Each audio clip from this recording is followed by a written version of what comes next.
আপোনালোকে জানে যে কিছু বছৰ পূৰ্বে শ্বহীদ যি লাফিকুল ইছলাম ABMCৰ প্ৰয়াত সভাপতি লাফিকুল ইছলামক কোকৰাঝাৰ তিতাগুৰিত এছাম লোকে গুলিয়াই হত্যা কৰিছিল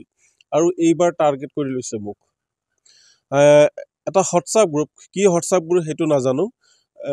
মোৰ তাত এই বিষয়টো আহি পৰিছে এটা নাম্বাৰ মই আপোনালোকক কৈছোঁ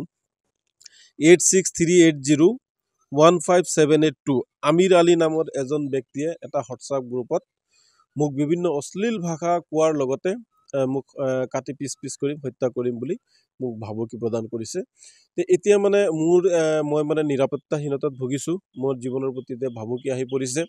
আমি যেহেতু ছাত্ৰ সংগঠন কৰোঁ মই নেমচৰ কেন্দ্ৰীয় সমিতিৰ সভাপতি হিচাপে অসমৰ বিভিন্ন জিলা বা গাঁও অঞ্চলত আমি ঘূৰি ফুৰোঁ ইতিমধ্যে মোক নেমচৰ বিভিন্ন কৰ্মকৰ্তা আৰু মোৰ পৰিয়াল এতিয়া মানে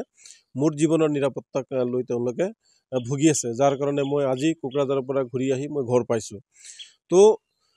চাওক বৰ্তমান যি শেহতীয়াকৈ BTR শান্তি চুক্তি হ'ল এই শান্তি চুক্তি হোৱাৰ পিছত আমি এতিয়া BTCত আমি শান্তি দেখিবলৈ পাইছোঁ BTCত আমি উন্নয়ন হৈছে নে সেই কথাটো আমি পিছত ক'ম যে BTCত এতিয়া আমাৰ শান্তি স্থাপন হৈছে তো এই যে কিছুমান লোকে এতিয়া যি লোকসভা নিৰ্বাচনৰ যিটো তৃতীয় পৰ্যায় এই তৃতীয় পৰ্যায়ৰ লোকসভা নিৰ্বাচনৰ পূৰ্বে একাংশ দুষ্কৃতিকাৰীয়ে হয়তো মুখ হত্যা কৰি BTCত অশান্তিৰ এটা বীজ ৰোপণ কৰিবলৈ চেষ্টা কৰিছে গতিকে এই বস্তুটো হ'বলৈ দিয়া নহ'ব যাৰ কাৰণে মই মাননীয় অসমৰ মুখ্যমন্ত্ৰী ডাঙৰীয়া BTRৰ মুৰব্বী প্ৰমোদ বড়ো ডাঙৰীয়া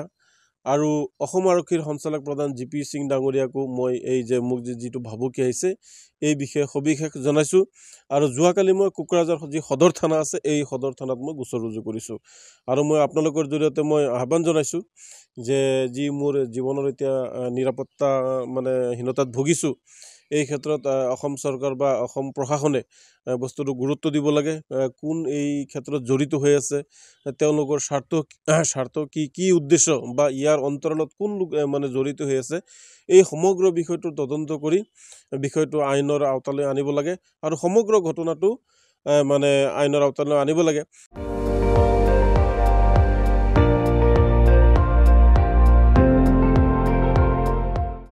আপুনি চাই আছে ND24 সৰ্বশ্ৰেষ্ঠ নহয় সৰ্বোত্তমৰ দৌৰ